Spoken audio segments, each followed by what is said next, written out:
Looking at the Honorable Minister's statement and looking at the budget, I think that our government does not love this country. They do not have the feeling to nurture our children in this country. Honorable Speaker, $6 billion in salaries alone, not in administrative cost. Honorable Speaker, and we say we are a poor country. Honorable Speaker, the median age in this country is 19 years old. We should consider the life and the livelihood of our children. We should be investing in education. We should be investing in health rather than paying ourselves, feeding ourselves out of the poor people of this country.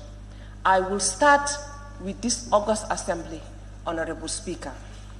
Honorable Speaker, to see the salary of the Honorable Speaker increased from 658 million to 658,000 to 1,560,000, I feel ashamed to call myself an honorable member, Honorable Speaker. I gave myself for service. I did not give myself for the poor people to feed me and my family, Honorable Speaker. When I saw this, I felt embarrassed. I did not want to come to this budget session because I said to myself, there is no need, because we are just sharing the cake in our pockets, going home, feeding ourselves.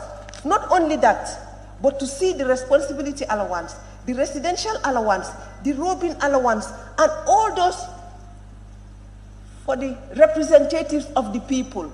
It is embarrassing for me to go back to my poor constituency and tell them that the meager resources of this country, I am paid that much at your expense. I took an oath, Honorable Speaker, to serve and to give back to my society, not to enrich myself. And even if I go to the Constitution, Honorable Speaker, it says that we shouldn't deliberately enrich ourselves. And increasing our salaries is deliberately enriching ourselves. And that is an embarrassment. I think as a National Assembly, we should not accept any salary increment. It was in this August Assembly that we sat and discussed the salaries of the ministers and denied them, even though they went behind our backs and increased it. That is their problem. We offered ourselves for service, Honorable Speaker. We were not appointed. We were elected, and we offered ourselves, Honorable Speaker. And I think we should think of our people when we do the budget. I'm not allowing you to observe me. I don't have that time. When you are on your own feet, observe yourself, please. Thank you. Honorable Speaker, when we go to the office of the President, Honorable Speaker, I have seen new units, ICT units, being established at the office of the President. The office of the President has, I think, whatever they call it, the person that does her public speech or whatever, that lady. Why would he need an order ICT? Why would the Honorable, His Excellency want 6 advisors? How many ministers does he have in addition to the new ministries? If the President is telling us that the ministers are not good enough, I told this August Assembly here last year when we did the budget, if he is implying that his ministers are not good, let him sack them and apply and appoint advisors. The ministers, according to our constitution, should be competent enough to advise him on any policy under their ministries. And if they are not good enough, and if that is what he's implying, that they are not good enough, let him sack them and appoint advisors in their place.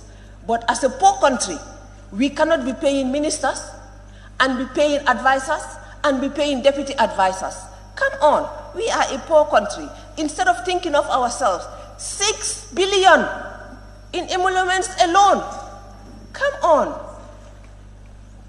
Honorable Speaker, I think we should think of the Gambian people, not our pockets. We say that when you are a politician, your skin starts shining. And I'm starting to believe it. Once you are appointed a minister, before 2 months, you marry a second wife. You start buying homes abroad. Come on, at the expense of who? At the expense of the poor Gambian? No way, Mr. Speaker. I am ashamed to call myself a National Assembly member. To be honest, I did not want to contest again. The only reason I contested was to show them that I can come back to this August Assembly. And I did against all odds, Mr. Speaker. If they want, they can die seeing me at the Assembly, but I will come.